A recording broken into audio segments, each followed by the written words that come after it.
Good morning. December 4th week current affairs. First topic for today is National Human Rights Commission.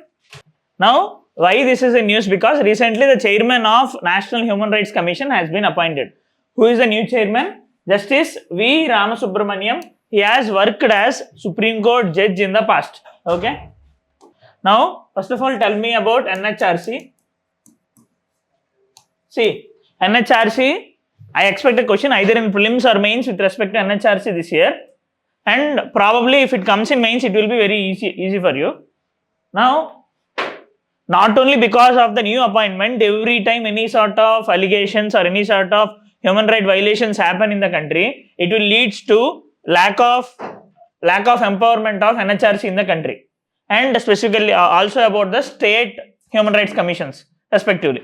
Now, first of all, related to prelims, NHRC, it is a statutory body or constitutional body? Statutory body. Statutory means formed by a legislation of parliament. So, it is formed by which legislation?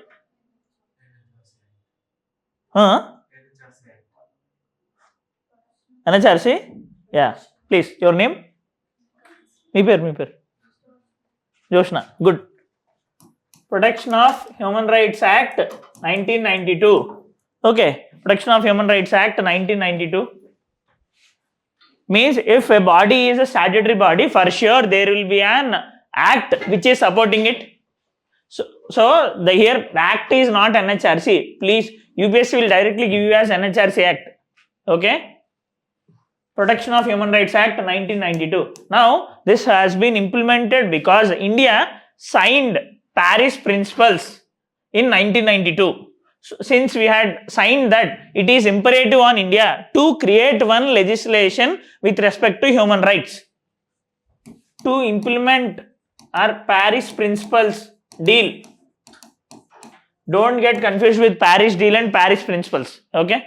So, this Paris Principles is related to human rights, which has been brokered by UN. Okay, many countries became partner of this. UN General Assembly came with this Paris Principles. India also assigned to this. Now, since India signed this, we have to make one legislation as a part of this. That's why we had made this. Further, in national level, we will be having National Human Rights Commission. Similarly, in the state level, we will be having State Human Rights Commission. This organization created both of this. This legislation created both of this. Further, now, appointment. See, all the things which we are discussing is for prelims. Appointment of Human Rights Commission will be done by chairman and members of Human Rights Commissions will be done by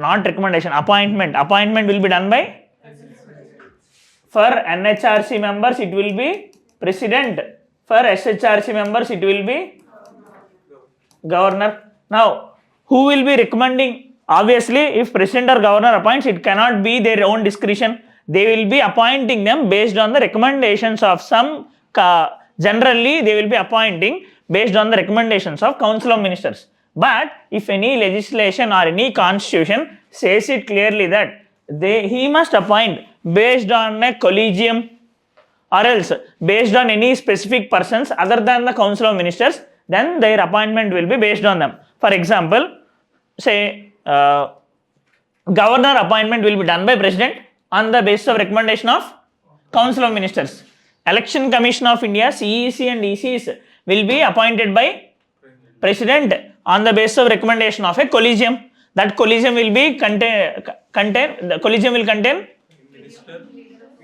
Prime Minister, Leader of Opposition and one cabinet minister nominated by the Prime Minister. Similarly, for appointment of chairman and members also, we have one collegium here. See, collegium is a thing that group of members will be taking a decision. Rather than a single decision, group of members will be taking a decision. There is no need that collegium word you need to use only for judges. Okay, now what is the collegium in selecting the members here? How many members will be there? 6 basically. Okay, members: Prime Minister, Leader of Opposition, Lok Sabha, Rajya Sabha. 3 members here. Next.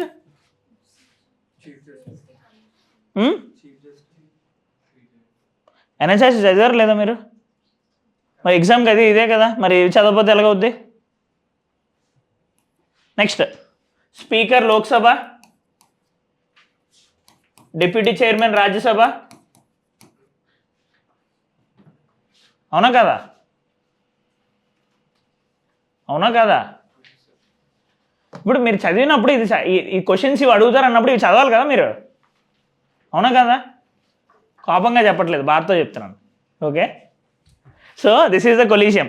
Now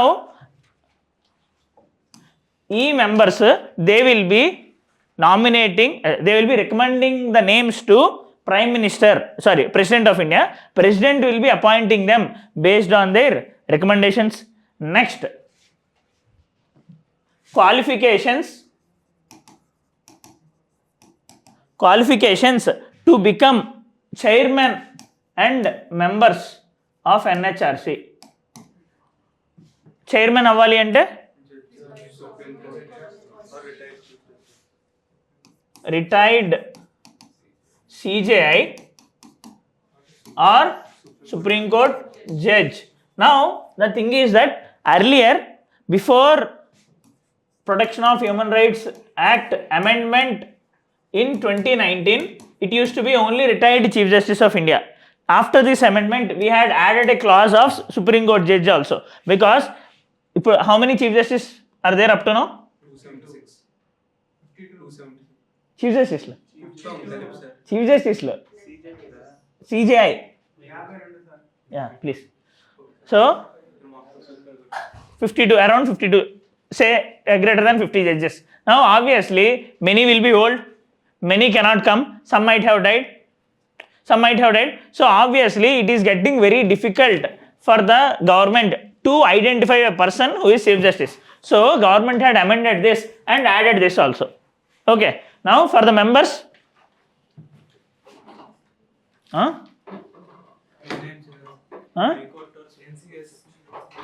Supreme Court judge or High Court Chief Justice and judges. Okay, if a working member is being appointed, permission must be taken from the Chief Justice of India. Okay, next, these are, now there are some ex officio members also. Who are those ex officio members? Ex officio members of NHRC, chairmen of NC, SC, ST, BC, CPR, minority, women. ఇంకా ఉన్నాయా? 1 2 3 4 5 6 ఇంకొకటి ఉంటుంది. NCSC, NCST, NCBC, NCPCR,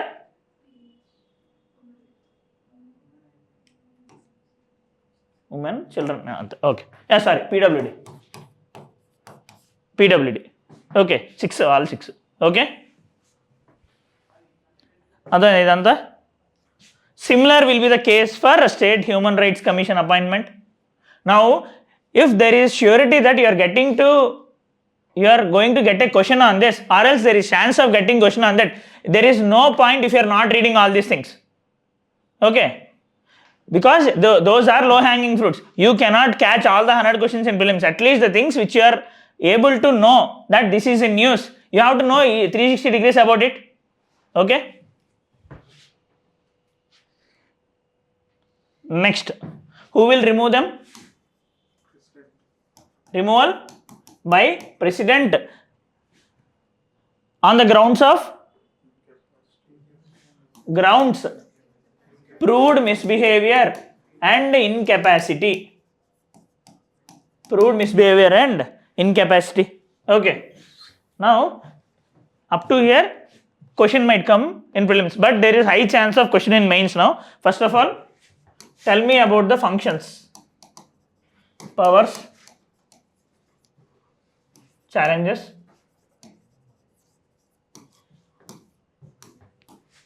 It acts as civil court. It acts as civil court. When an organization acts as civil court, all the powers a civil court will be having. All the powers a civil court will be having, it will be having all same powers, like it can ask the accused person to come, it can meet victims, it can take enquiries, it can ask something on affidavits, it can take papers from the government to do any investigation sort of things. So all the civil court power, it will be having all the civil court powers. Next, it can make a report and submit to parliament. Okay. If it is a constitutional body, generally reports of all the bodies annually must be placed before Parliament of India. Now, for constitutional bodies, those will be going to Parliament of India through President. Means they will be submitting their reports to President. President will be giving them to the Parliament.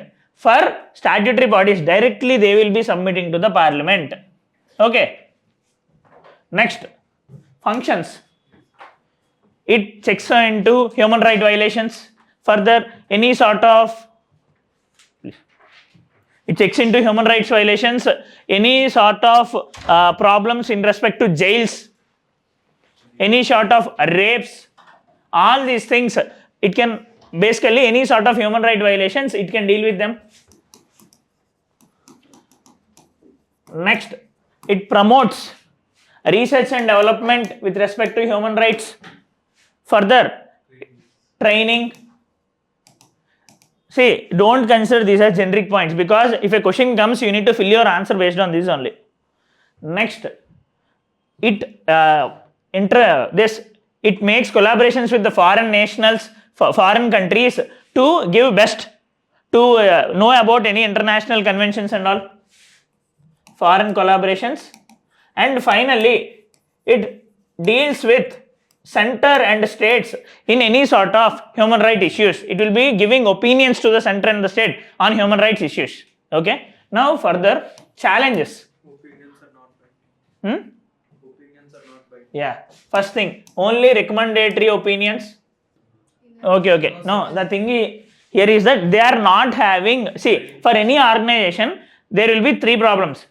Funds, functions, functionaries. This is common. Along with these, there will be other issues also. For any organization, you can write, there are funds issues. Funds are not being allotted to them. Functionaries issues. Functionaries means the persons who are involved over there. There is lack of training and capacity building. And one more problem here is that basically functionary and manpower issue. The thing is, NHRC do not have any specific manpower. They will be getting manpower from IB, Ministry of Home and all, or else from state forces. So obviously they will be taking the stand of their own governments, isn't it? Now, human right violations and it is violation made by the government against the people. Violation made by the government on the people. So obviously if you are going against them, if you are having government members and asking to submit a report against the government, it won't happen. So functionary issues are there. Further, fund, functionaries, and now functions issues. Functions, it is recommendatory. See, while you are writing answer, if you divide in this funds, functions and functionaries, you can divide all the points under these three. This is called as frameworking of your answer. For different types of answers, you can divide into different frameworks. Okay. Obviously, every year a question on constitutional body and statutory body will be coming. In recent years, they are asking 2 to 3 questions also. Okay. If you fix some framework, it will take very less time in writing that answer. You can allot that additional 30 seconds or 1 minute. Less time ante 30 seconds, 1 minute. That you can allot that additional 30 seconds in other difficult answer. Okay. Now, functions issues. Firstly, it is only a recommendatory body. Next, it take actions of human right violations only against the government. there is artificial division between private versus public officials. Now, if I violated any sort of human rights of you, NHRC can't take action on me. So, NHRC's jurisdiction on violation of human rights by private individuals is not at all there. Next, violation of human rights by armed forces is also very less. Okay. Next, it can take action of human right violation only if it happened within 1 year. If a complaint goes to NHRC after 1 year, it can't take any sort of actions. So, after 1 year, no power. Further, it is basically a toothless tiger. Why it is a toothless tiger? H.L. Dattu says that, Justice H.L. Dattu says that it is a toothless tiger because it has no teeth to bite. It is only a recommendatory body. Okay. These are various challenges. Okay. Further, any more challenges? Vacancy. Sorry? No, vacancy. Yeah, those are common things. In functions issue only, functionaries issue, you can write that vacancies are not being filled properly. For example, the recent NHRC chairman appointed 5 days back or 2 days back. Now, that position is vacant since June 2024. Right. Now, a principal human rights body cannot be vacant because there is allegations of lot of human right violations in the country. Further, one major thing is that there is an international organization related to human rights called as GANHRI, Global Accreditation for National Human Rights Institutions. Before, it used to give us A rating. Global Accreditation for National Human Rights Institutions. This is a global body which will be giving recognition to the state bodies. Now, earlier it had given A rating to us. Now, it didn't accept A rating for India and didn't even rate India in 23 and 24, citing that there are many types of human right violations in the country. Okay. Now, if you are writing these points, obviously they will be giving you good marks. You are writing both generic points and specific points. Okay. Further conclusion.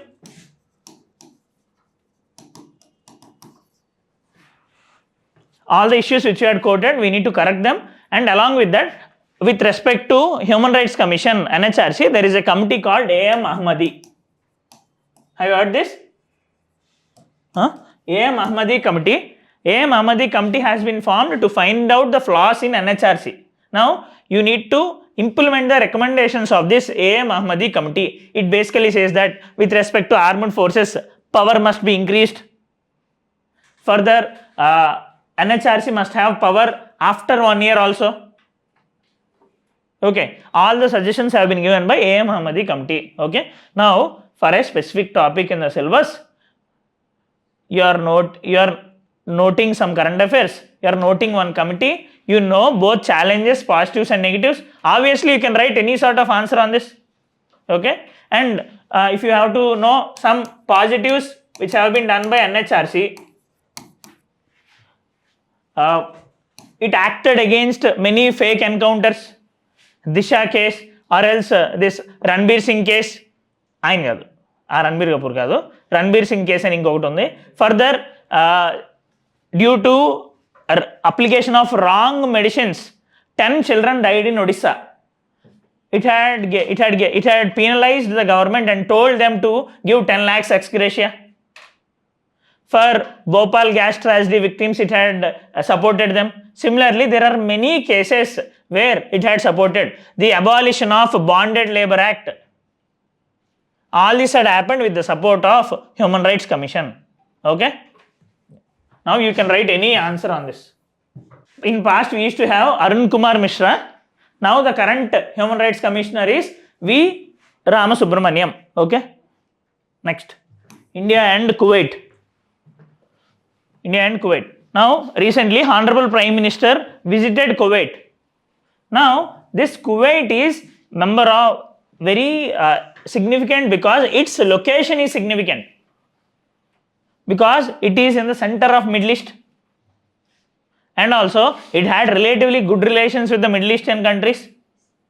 and collaboration with Kuwait will help in very long term for India because it is also a major crude oil partner for the country. Okay, so in this case, the relations between India and Kuwait had become even better with the entry of Honorable Prime Minister over there. After Indira Gandhi, present Prime Minister went. He is the second Prime Minister to go to Kuwait. Okay, and this completes the full circle because around 12 years back, Kuwait Prime Minister came to India, but we didn't went over there. ఇంటికి ఆయనలు అందరం ఆ ఇంటికి ఇల్లు అంతే దూరం కదా. So this really takes place in foreign relations. We need to spend some things to maintain hour friendship, right? ఒకసారి నూడిల్స్కి ఒకరు పెడితే ఇంకొకరు పెట్టాలి. Okay, this is friendship. Now in the same way, that's why since Kuwait is very much essential for the country, we had raised our partnership with Kuwait by accepting strategic partnership. This is very much important. See, Kuwait as a separate standalone question in mains is relatively difficult to be asked. Okay, but they can ask a question about the overall Middle East, or else West Asia, and also they can ask about the significance of West Asia with respect to energy security of the country. Okay, right? Energy security of the country. Now, what are some key highlights with respect to Kuwait? PM's visit to Kuwait. Firstly, Honorable Prime Minister have been awarded this Mubarak Al-Kabir. ఆయనకి ఇస్తే ఏమొస్తుందో తెలియదు కానీ నాకు అందరికీ. Now, this is highly significant because this is when he got into throne in 2014, up to now 20 nations gave him order. This is the 20th. Means your order means this is the highest recognition in their own country. మనకి భారత రత్న ఎలాగో same sort of thing. They will be giving those recognition to foreign players and all.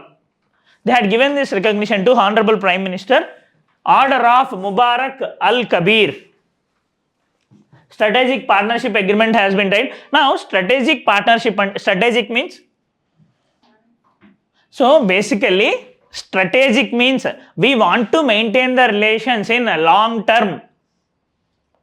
While taking any decisions, we will think about other countries, we will think about our agreements or partnership with that country in any sort of things, be it political, economical, social, any sort of agreements with respect to world.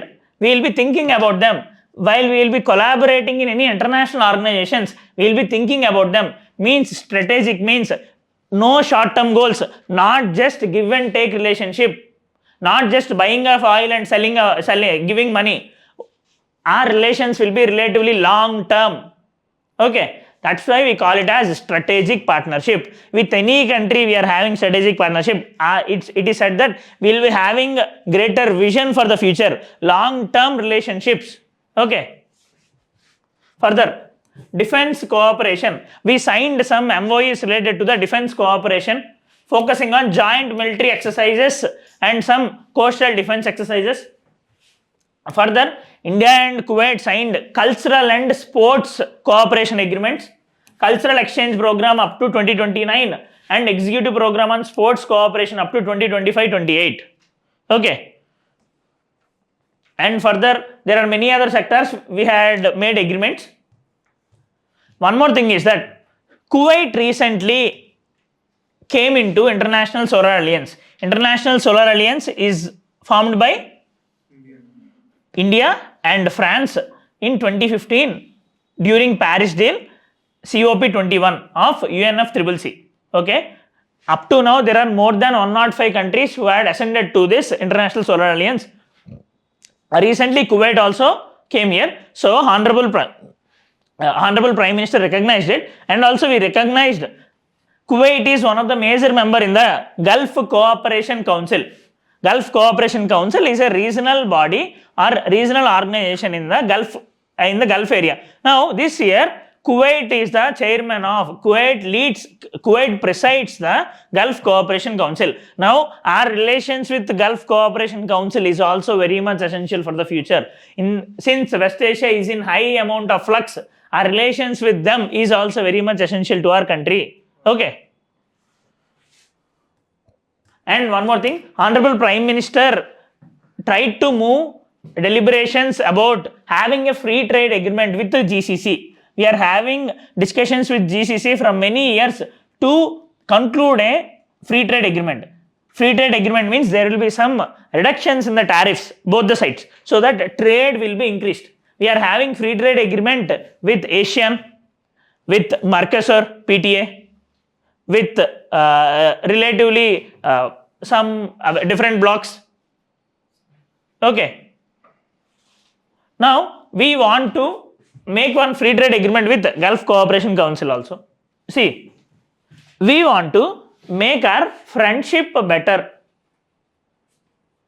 Just first time meet అయినప్పుడు ఇద్దరు persons different genders or same gender, no issue. Now first time meet అయినప్పుడు just there will be normal discussion. After that, there will be exchange of phone numbers. After that, there will be chance of frequent meetings. Further, there will be exchange of goods. Right? Exchange of goods. In future, there might be a higher amount of relationship. Okay. Now, same goes to our agreements with respect to foreign countries. Initially, we will be having preferential trade agreements. This can lead to free trade agreement. Okay. This can further lead to some sort of comprehensive economic partnership agreement. This will further lead to comprehensive economic cooperation agreement.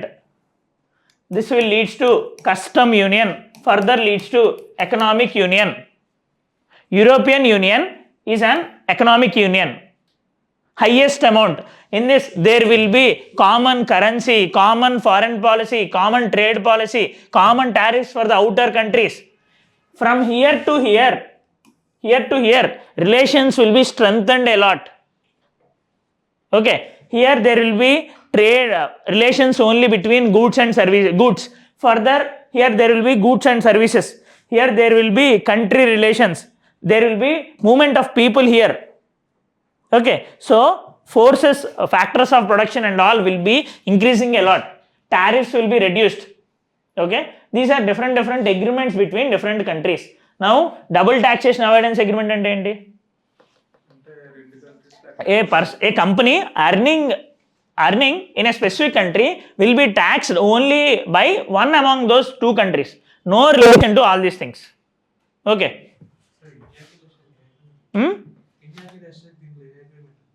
ఇండియాకి రష్యాకి డైరెక్ట్గా strategic partnership ఉంది. ఇలా మనది ఏంటది మాటలతో చెప్పలేని relationship రష్యాతో. ఇది హానరబుల్ ప్రైమ్ మినిస్టర్ ఇలానే చెప్తారు. రష్యాతోని మనది మాటలతో చెప్పలేని సంబంధం. ఒకవేళ ఇండియాలోని 5 years పిల్లోడి దగ్గరికి ఎవరి దగ్గరికి వెళ్ళి రష్యా ఎవరు అంటే గ్రేటెస్ట్ ఫ్రెండ్ ఆఫ్ ఇండియా అంటాడని చెప్పి హానరబుల్ ప్రైమ్ మినిస్టర్ చెప్తారు. ఓకే. ఇస్రాయేల్ గురించి చెప్తే ఏంటిది, ఇస్రాయేల్కి ఇండియాకి పెళ్లి సంబంధం ఏంటది స్వర్గంలోనే నిర్ణయించబడిందంట, ఇది హెవెన్లోనే నిర్ణయించబడిందంట. Marriages are made in heaven అంటారు కదా. So these are both the eyes of beautiful bride. ఇవి నాకు కదా, అన్ని హానరబుల్ ప్రైమ్ మినిస్టరే. అవి కోట్ చేస్తేనే మనకి బాగుంటుంది. Okay. And with respect to India Kuwait relations, see while writing on IR answer, what you need to know? You need to know about their past relations since independence, just briefly. Further, you need to know convergences. Convergences means positives or what will be the benefit for both the countries if relation happens. Divergences, what are the friction points? Friction points. For example, say one country is opposing, saying that human right violations happening in our country. This is one divergence. Or else they are speaking with China. Their organization is against us. These are divergences. And obviously, any sort of recent current affairs related to that and further way forward. You need to know these 5 things for any country which is in use. Obviously, you can write a very good answer on it. And answers this questions in prelims directly with respect to different countries has not been asked yet. If there are any sort of agreements, it could be asked. For example, they can ask about recently strategic partnership has been given to which two countries, India and Kuwait. But generally this won't be asked because వాళ్ళకి clarity ministry of external అఫైర్స్లోనే చాలా differences ఉంటాయి. Means మీరు last maybe మనం 5 months discuss చేస్తే ఈ మధ్య చాలా కంట్రీస్కి స్ట్రాటజిక్ పార్ట్నర్షిప్ అని మనం అన్నాం. ఓకే, మొత్తం అందరితోని లవ్ చేస్తే ఏమీ అవ్వదు కదా.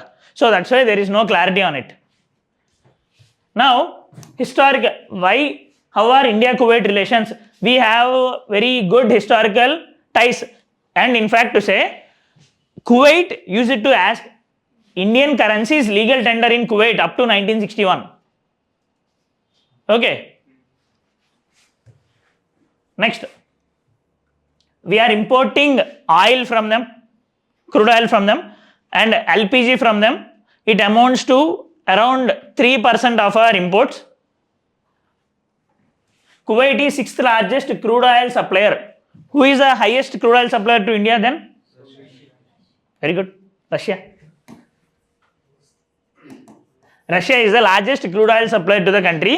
Kuwait is the 6th largest.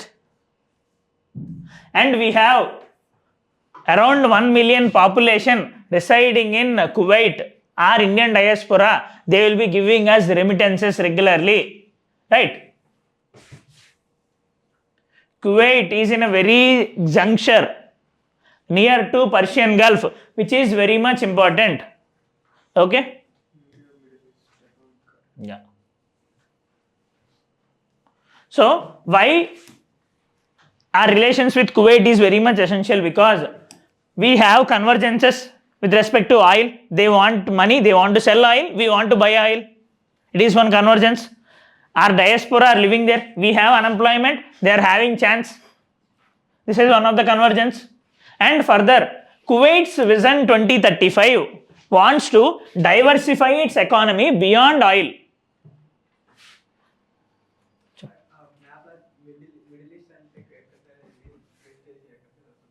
Middle east west Asia ఒకటే.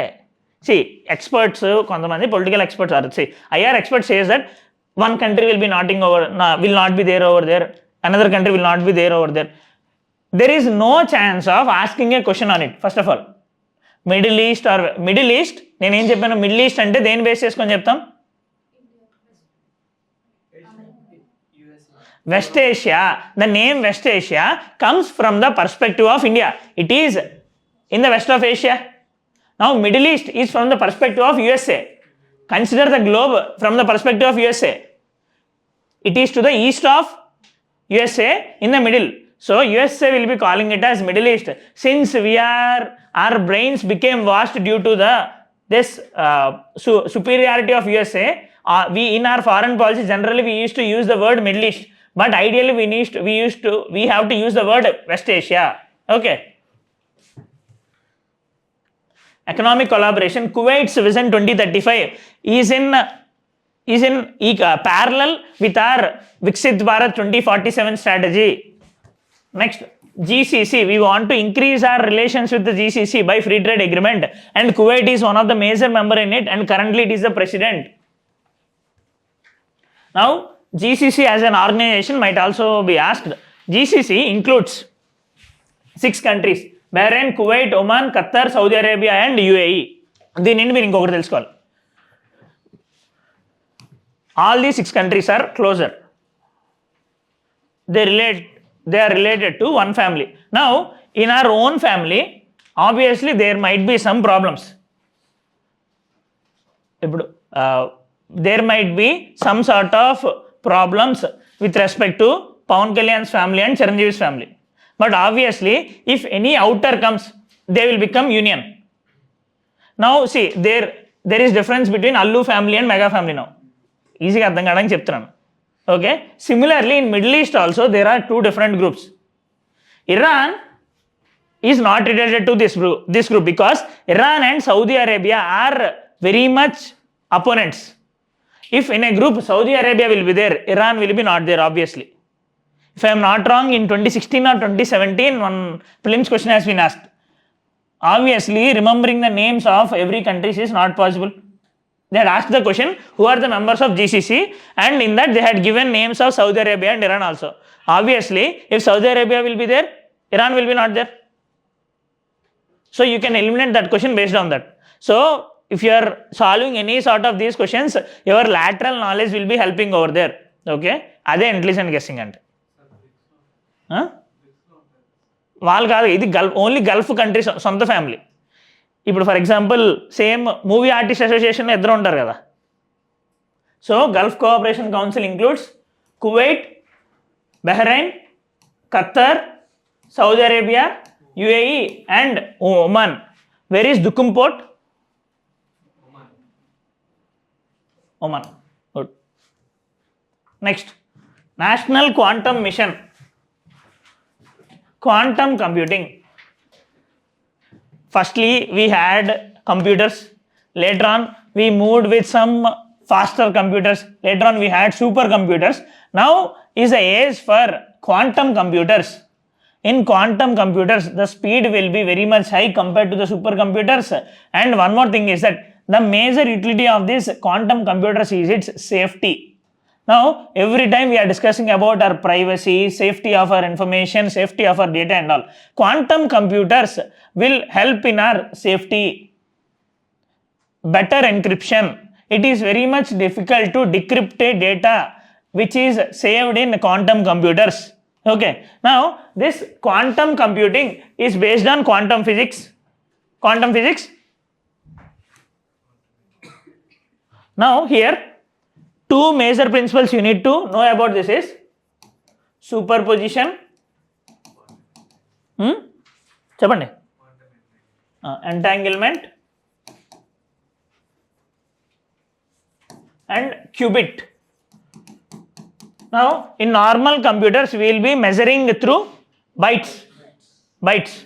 Now, in quantum computers, we will be measuring through qubits. Okay.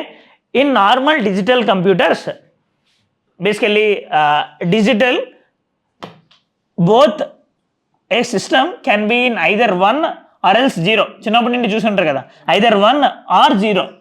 Now, but in quantum computers, a system can be in both 1 and 0 at the same time. That's why we are calling it as superposition. Both 1 and 0 at the same time. Okay. And entanglement. What is this entanglement is that if two objects or else two different codes have been together at one time and they have been separated later on. Any sort of change in this will create or warn this. This is called as entanglement because they became entangled. Now, what happens here? Why this principle will be beneficial? Because data will be with us. Now, if any eavesdropper or else any sort of hacker trying to take data from us, we will be knowing it because that is entangled. Immediately we will be getting a warning that our information is being hacked. Okay, that's why it is very much difficult. And for normal computers, at least they can cipher, basically decipher. But it is very much difficult because it is based on quantum key distribution. Quantum key distribution mechanism. Here, quantum key distribution is based on light energy, that is photons. Based on photons. Now, any sort of change in the photons or any sort of trying to modify the photons or extract the photons, there will be change in the signals. Now, obviously, they will be getting to know about that. This is called as quantum key distribution, which is very highly secure. So that's why it is imperative to develop quantum computers. That's why we came up with the National Quantum Mission with around 60,000 crores funding in 2023 itself. Okay, our target is to develop these quantum computers by the end of 2030-31 financial year. We had allotted 60,000 crores for the next 7 years. Okay, now why it is in use? Because we are planning to launch quantum satellites, so that it will be very difficult to do anything with the data in the satellites, and also other applications of entanglement and all will also be very much beneficial for better research. అర్థమైందా quantum computers అంటే ఏంటో సింపుల్గా? ఇది కూడా science and technology అప్పుడు మళ్ళీ వస్తుంది. Our national quantum mission, which I told we had launched in 2023, has a goal to launch quantum satellite within 2 to 3 years. Okay, that's why it is in use now. Quantum satellite is based on this quantum cryptography, ఈ entanglement, superposition, quantum key distribution, qubits అన్నీ base చేసుకొని ఉంటాయి. United Nations designated 2025 as the International Year of Quantum Science and Technology.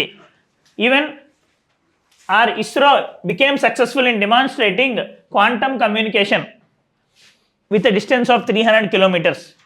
Communication which cannot be deciphered by anyone, which is a secured communication. But the problem with this quantum key distribution is that obviously this is a nascent technology. It needs a lot of technological research as of now, and initial costs are also very high, infrastructural cost, and integration with the present system will also take very much time. So National Quantum Mission, it launched in 2023, 60,000 crore, 2023-24 to 2030-31. Our aim is to develop quantum computers with 52,000 physical qubits over 8 years, utilizing superconducting and photonic platforms. Okay, next, GST Council. Recently, 55th GST Council meeting happened. That's why it created a lot of ruckus in the country. Now, మేజర్గా ఎందుకు discussions అంతా అవుతున్నాయి social మీడియాలో? GST, popcorn, ఇంకా electric vehicles. Now the thing is that even Honorable Finance Ministry also clarified the things. They are saying that on electric vehicles, yes, we had raised the rate of tax from 12% to 18% on resale of EVs. But the thing you need to know here is that if Rupesh is selling to me, no sort of GST on that.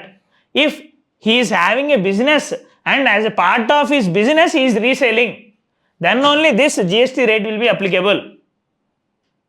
Individuals will not be affected here. Means individual to individual transaction will not be affected here. కొట్టాలి కానీ మనం కొట్టినట్టు తెలియకూడదు అనడం. ఆబ్వియస్గా resale చేసిన మనం ఎక్కడి నుండి కొంటాం? బిజినెస్ వాళ్ళ దగ్గర నుండే కొంటాం కదా. సో ఇండివిజువల్ ట్రాన్సాక్షన్ కాకుండా బిజినెస్ దగ్గర నుండి కొడితే అప్లికేబుల్ అవుద్దంట. Okay, and the thing here is that this will apply only to the marginal value, means purchasing price is selling price. If you had bought at some 50,000 and sold at some 60,000, only on that 10,000 only GST will be applicable. Okay, this is a change announced by our 55th GST Council, and it will be applicable only to business, not on individual to individual sales. No GST on this. Further, no GST applies on banks and NBFCs penalties for our loan term violations. For example, if you are not paying our interest properly, penalty will be imposed on us. తెలుసా? Fine చేస్తారు. Basically మన మీద fine చేస్తారు. వాళ్ళు ఎంత late చేసినా సరే వాళ్ళ మీద ఫైన్ వేయడానికి ఏం లేదు. But if you are not able to pay correctly, they can impose fines on us. Even a delay of 3 days fine will be imposed on us. House లోన్కి అయితే ఇది ఇంకా దారుణం. ఎన్పిఏకి వెళ్ళిపోవడము చాలా దారుణంగా ఉంటుంది. Now the thing is that NPA అవ్వాలి అంటే 90 days. Substandard asset, NPA as 1 year.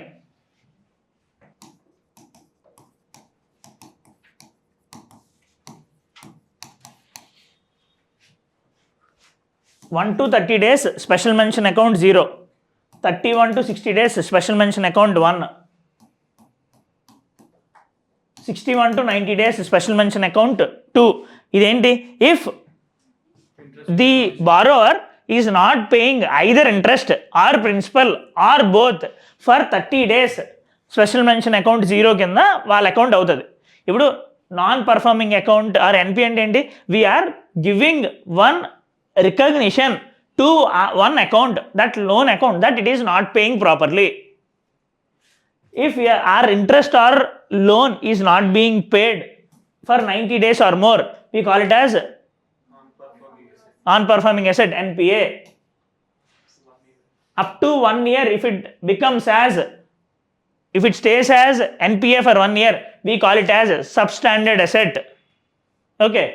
Up to 1 year, it stays as substandard asset, we call it as doubtful asset.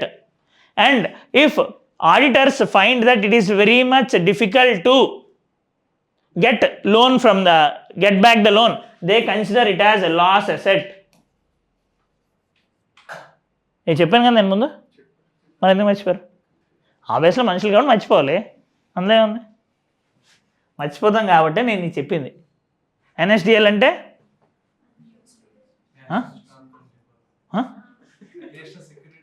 National security depositories limited. అందరికీ పాన్ కార్డ్ ఉంది కదా, pan card open చేసి చూడండి, దాని మీద ఎవరు ఇస్తారా పాన్ కార్డు? ఎన్ఎస్డిఎల్ ఇస్తుంది. Okay, national securities depository limited. మీకు పాన్ కార్డ్ తెలిసి ఉండదని చెప్పి నేను ఈ నిమోనిక్ చెప్పింది, లేదంటే వేరేదే చెప్పేవాడిని. NSDL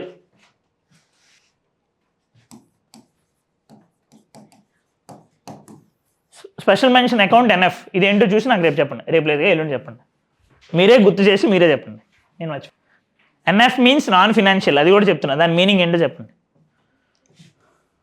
next, aviation turbine fuel.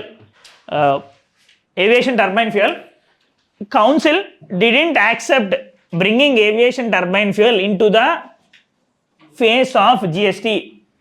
Why? Already there are some items which are outside GST. What are them? What are those? Basically crude oil, petrol, diesel, aviation turbine fuel, all these are outside GST. Agriculture is not taxable. Outside GST is not taxable. Agricultural income is not taxable in the country. Okay. Now GST Council did not agree to bring aviation turbine fuel ante for aeroplanes and jets and all. We will be using this ATF, petrol, diesel to aeroplanes allow. ATF to naltai. Now this ATF is also outside our GST. Crude oil, petrol, diesel, ATF and natural gas. These are outside our GST. States are not accepting to bring them GST even now. Bring them under GST even now because their income will be reduced once GST will be imposed on them. Okay. అవి కూడా ఉన్నాయి, ఇంకా central లెవెల్లోనే impose చేసేవి అలాగే ఇంకా ఉన్నాయి. Alcohol మీదది, electricity మీదవి ఇంకా ఉన్నాయి. క్రూడ్ ఆయిల్ బేసికలీ ఈ ఫ్యూయల్స్లోనే అయితే ఈ 5 అప్లికేబుల్ అవ్వు. Next, black pepper and raisins. Raisins అంటే కిస్మిస్. Yeah, black pepper and raisins which supplied directly by the farmers will be exempt from the GST. Gene therapy will also be exempt from the GST, and IGST exemption on surface to air missiles is extended. Okay, IGST, integrated GST. Okay, అంటే ఏం లేదు అక్కడ మనకి full చేయడానికి. కానీ నా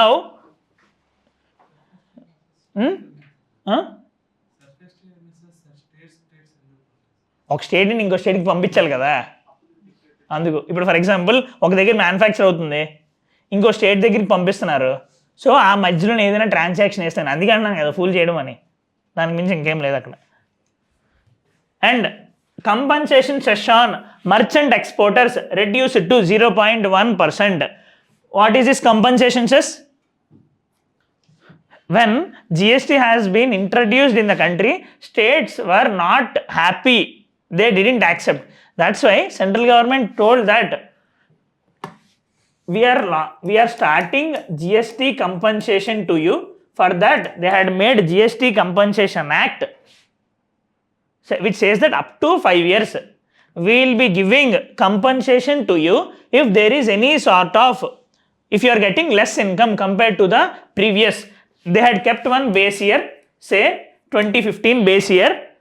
Based on that, year on year base year is 2015.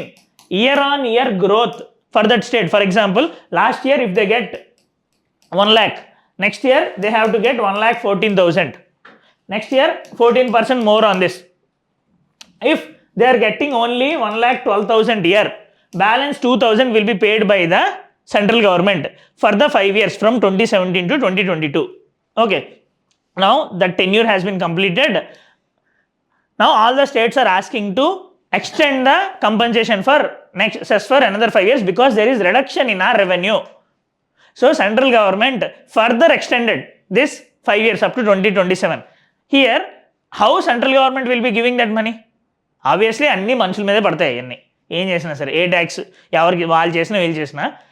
To give that money, central government started imposing a tax called GST compensation cess.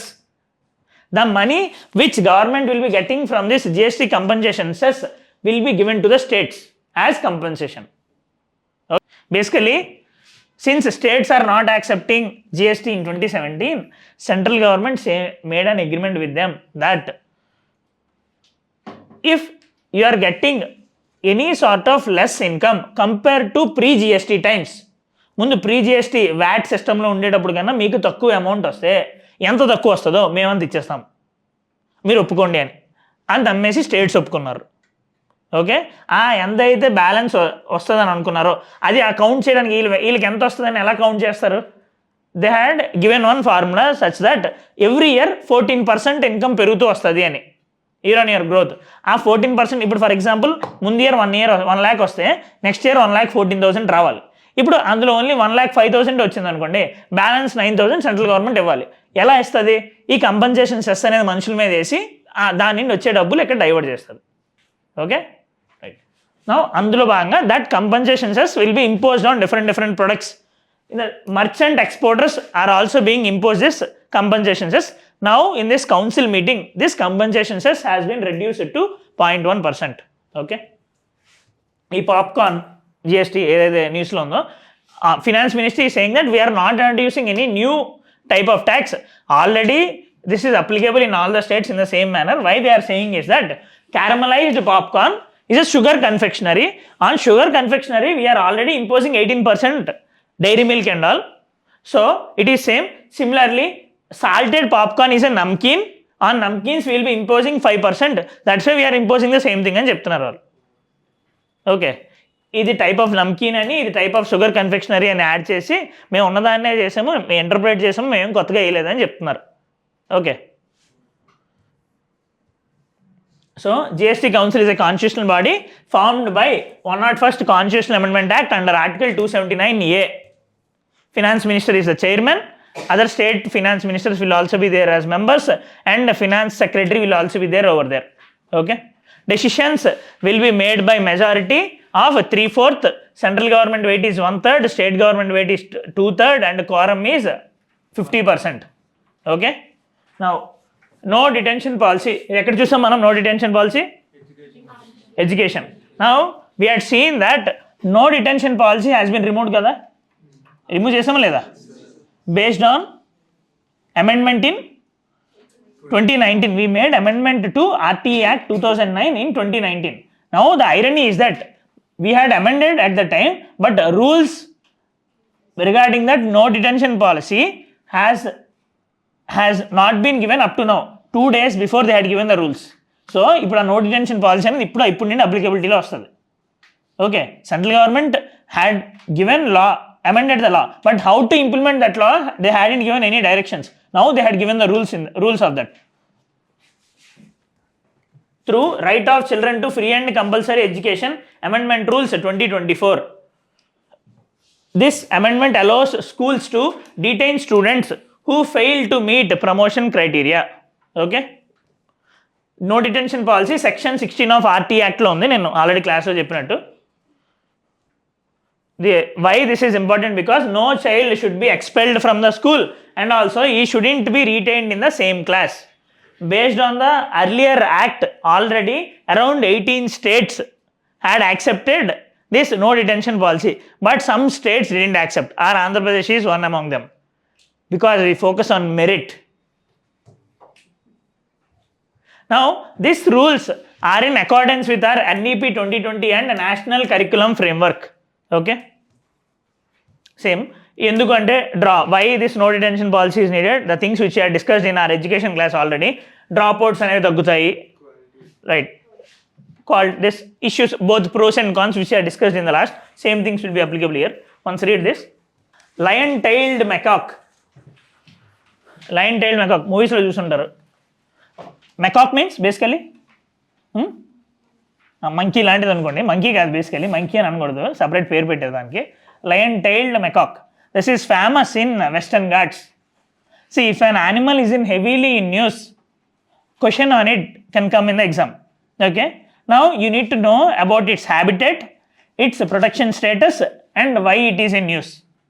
Habitat means where it will be living, and if there are any sort of unique properties related to that organism. Now this will be really lying in its habitat is in Western Ghats, basically in Western Ghats near Annamalai forest area. Okay. Now why it is in use? Because generally lion-tailed macaque has an habit to live along with people. This is the best example of sustainable development where animals' growth will be in the hands of humans. Around 6 months back, there is a news related to lion-tailed macaque because lion-tailed macaque and population in Karnataka in some urban areas are living together. This is very good. Now, after 6 months, it is saying that lion-tailed macaque's population is being reduced because of human interrogation. First రోజు బాగానే ఉంటుంది, ఆ తర్వాత ఇంటే ఇబ్బంది వస్తుంది. పెట్ lovers ఉంటే నేనేం చేయలేనా. Habitat encroachment and food provisioning. Human provided food causes malnutrition, diseases and all. So human interaction might lead to threat on lion tailed macaque అని చెప్తున్నారు. This is the smallest of the macaque species. Its nickname is beard ape. Its habitat is rainforest, tropical evergreen rainforests of Karnataka, Kerala and Tamil Nadu, basically in our Western Ghats. Annamalai Tiger Reserve. This Valparai Plateau in this Annamalai Tiger Reserve, which also hosts tea and coffee plantations, will have more number of our lion-tailed macaques. It lives in the upper canopy of the tropical moist evergreen forest. ఇది అయిందా మీకు జాగ్రఫీలో? Ever green, డెసిడ్యూయస్ అయిందా? Okay, అది చూసుకోండి. దాని నుండి ప్రిలిమ్స్లో ఎప్పుడు ఒక క్వశ్చన్ వస్తుంది, హౌ బయోమ్స్ ఇవన్నీ. Now protection status is it is endangered species as per IUCN, International Union for Conservation of nature.